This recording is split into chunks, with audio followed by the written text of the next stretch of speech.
Belt షాపులు బంద్ చేయండి. ఉదయం 5 గంటలకు 6 గంటలకు 7 గంటలకు మొదలు పెడుతున్నారు.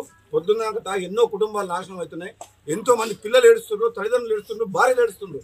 కొందరైతే పోయి డైరెక్ట్ కొడుతున్నారు, భార్యను కొడుతున్నారు, పిల్లల్ని కొడుతున్నారు, తల్లిదండ్రులను కొడుతున్నారు. మీకు అర్థం ఉండాలి, సోయి ఉండాలి చెప్తుండ్రు ఎన్నిసార్లు. మేము ఇంత మంచి కార్యక్రమం చేస్తున్నాం, ఇక్కడ తాగి వచ్చి మాట్లాడుతున్నారు. ఇది ఎంత మంచి కార్యక్రమం! ఇది రైతుల కోసం, ఇండ్ల కోసం, పేదల కోసం ఇంత పెద్ద ప్రోగ్రాం 2 నెలలు ఎంబడి చేపించాను. నేను ఫోన్ చేసి అధికారులు వెంటబడ్డాం, రికార్డ్ టైంలో కంప్లీట్ చేసినాం. ఒక పండుగ వాతావరణం, పని చాలా ఫాస్ట్ అయింది సార్.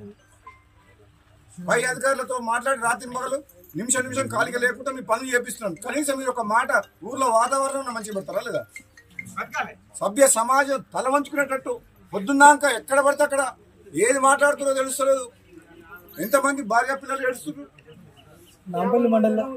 నాంపల్లి మండల సివిల్ వాళ్ళే ఎక్కువ కేసు బుక్ చేసేది సార్. బాధ్యత తీసుకోవాలి. బాధ్యత తీసుకోవాలి. మీరందరూ ఏ గ్రామంలో అయినా సరే మైదానం పెట్టండి. మేము బెల్ట్ షాపులు బంద్ చెప్పి ఫస్ట్